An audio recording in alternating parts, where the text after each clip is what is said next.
It's fluorescent light time again, hooray! Yes, I have another fixture to show you today. This is a fixture that is not vintage at all. Actually, it's only a few years old, however, it is very interesting in design, and that's why I'm bringing it to you on video today. This is something that I found in the local surplus and salvage store. I was there today and was incredibly pleased to find that they just recently brought in a huge shipment of new old stock General Electric lighting products. Most of them were incandescent light bulbs from the 1990s, which I also bought a pack of. Very cool design on the package that GE used back in the 90s. Well, any package design back in the 90s was pretty cool, but that's why I bought them. Pack 100-watt incandescent bulbs. And they had lots of 90s incandescent bulbs. They had mercury vapor bulbs from the 2000s. And they also had two of these, so I picked one up. This is a General Electric Bright Stik, and it was made in the 2000s. This is a disposable fluorescent strip light. GE introduced these in the 1970s. 1975 was someone's guess based on their memory. And they've made a few versions of them. This is the warm white version, which I believe is the most common. There was also a black light version. There was an plant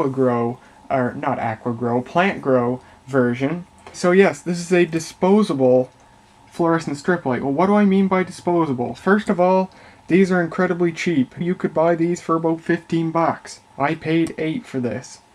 Second of all, the bulb is not replaceable. It is a standard size bulb. It is an F20 T12, and therefore if the bulb ever does need to be replaced, with some handiwork you can solder in a new bulb. Other people have also reported success in removing the bulbs that come in these and using them on other fixtures. So that's interesting. Third of all, these are preheat. It's got a glow bottle starter down on this end, I believe. So yes, it is a standard preheat system. But what's possibly the weirdest of all, especially for something this new, is the ballast. This thing does not have a normal ballast. It is not magnetic or electronic. It is a resistive ballast. This thing literally has a resistor in it for the ballast. You've heard me say before, kind of jokingly, how a simple ballast for a fluorescent lamp would be a resistor. This thing literally has a resistor for the ballast. Not a resistor like a little component resistor. That would go up in flames pretty quickly. But what this has is a long resistive wire that runs the whole length of the fixture in the bottom part here. Of course, a long resistive wire allows something this big to use it, and it doesn't dissipate so much heat in one spot that it burns up. It can dissipate heat all along here. Resistors in a circuit, of course, not efficient for limiting current. That's why we have proper ballast for fluorescent lamps and high-intensity discharge lamps. A resistor does the job, but it dissipates a ton of heat in the process. A magnetic ballast uses capacitive resistance. I believe they use a capacitor, because capacitors can also work as resistors in an AC circuit. And then of course there are electronic ballasts which use more advanced electronics to do the job. But yes, this has a full-blown resistor. It's as crude as it gets. Now, because it has a resistive ballast, it has a few quirks which I think are kind of interesting. First of all, like I said, it dissipates a lot of heat. When this thing's turned on, the whole bottom piece here gets a lot warmer than I think is actually safe. This part here gets really, really hot. I would be worried about mounting this on a ceiling where the heat would rise up against the ceiling. But indeed, these were meant to be mounted onto a ceiling or a wall, so I don't know. Second of all, of course, because it's a resistive ballast and it dissipates a lot of heat, this thing is incredibly inefficient. This is rated for 34 watts of power, even though it only has a 20-watt bulb in it.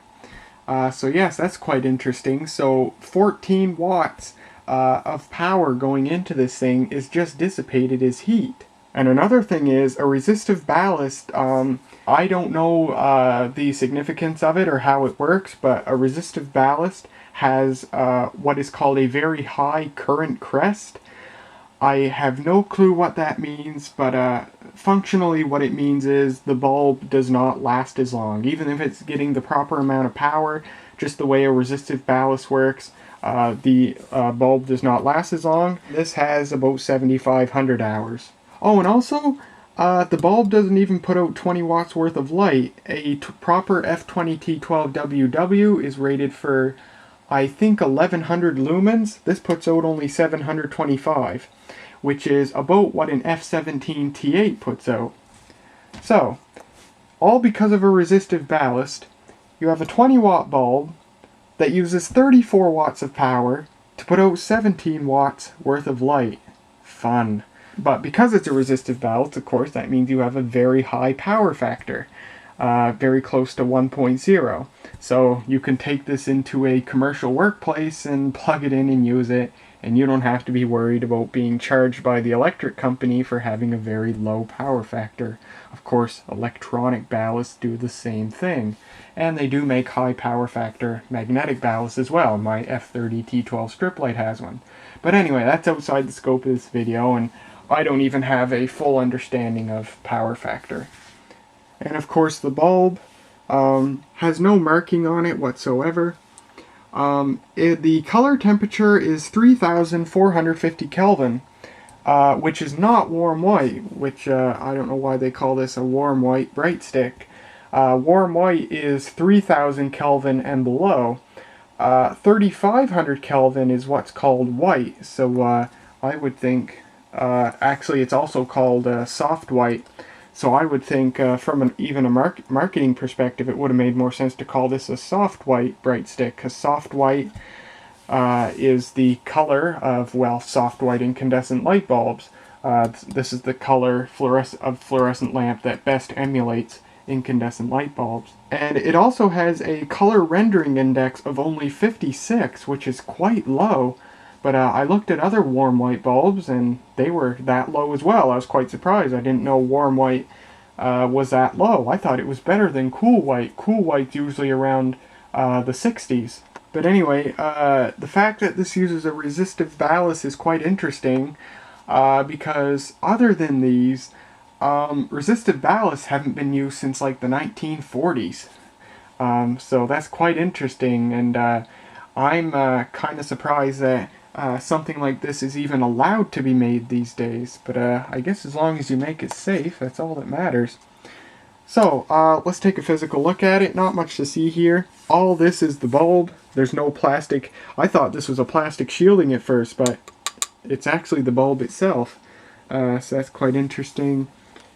Not much for markings here. As you can see, the bulb is held down by copious amounts of glue, I guess to deter any handyman from replacing it, but that hasn't stopped other people who have owned these things. Bright Stik in a very odd 70s style font. That's really weird. This isn't used at all on the packaging, so that's quite interesting. Maybe it's the original logo from when these were made in the 70s. But made in Mexico, that's quite interesting. I would have thought China, but you never know. Yeah, nothing on that side. 120 volts, 60 hertz. This would work just fine on 50 hertz. Resistive ballast is absolutely not sensitive to frequency at all.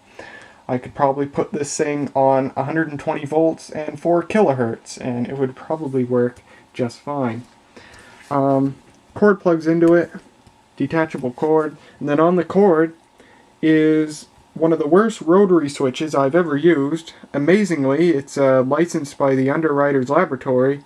Made in China, surprise, surprise. And as you can see, it's friggin' broken. I did not know that till I got this out of the package. But it's horribly hard to turn. I hate rotary switches as a whole. This one's one of the worst ones I've seen. Very hard to turn, hurts your fingers. And as soon as I get to Canadian Tire and buy another Leviton switch like I put on my 4-watt strip light, I'm going to cut this switch out and put in that switch. So, it is turned off. All that's left to do is to plug this thing in and turn it on and get some preheat action. The starter also obviously is not replaceable, although of course once you get one of these open, although I don't know how easy they are to open, but you can of course, if the starter ever goes bad, desolder that and solder in a new one. Just a standard starter for 20-watt lamps. Okay, I'm going to put it back here so it's in the frame and turn it on. Hooray!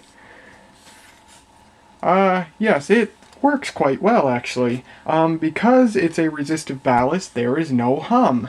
So that's one plus. You can still see the 60 Hz flicker. That's pretty much, there's no way to rectify that unless you put the tube on a rectifier. See what I did there?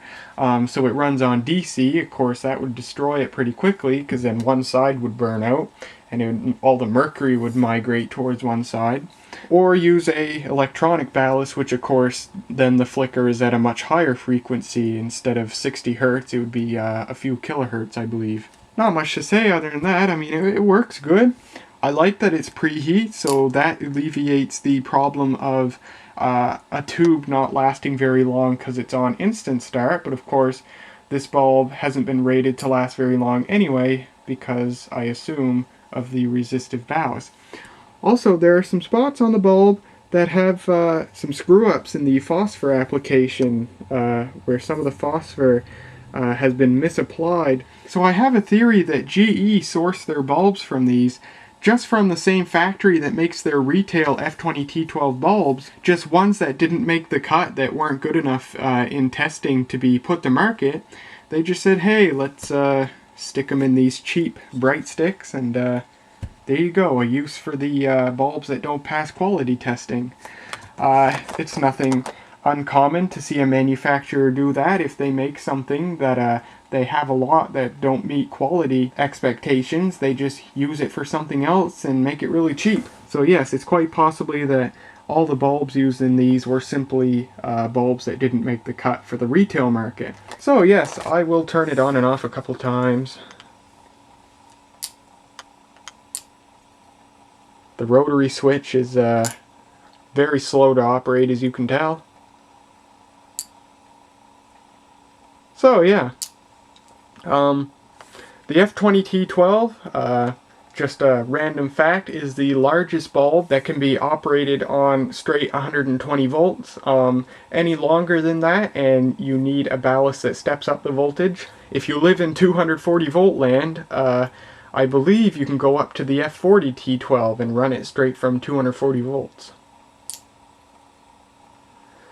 So yeah, there is the General Electric Bright Stik, made in the 2000s. A preheat disposable fluorescent strip light that uses a 20-watt bulb and has a resistive ballast. And yeah, so pretty nice rig. Happy to have this in the collection.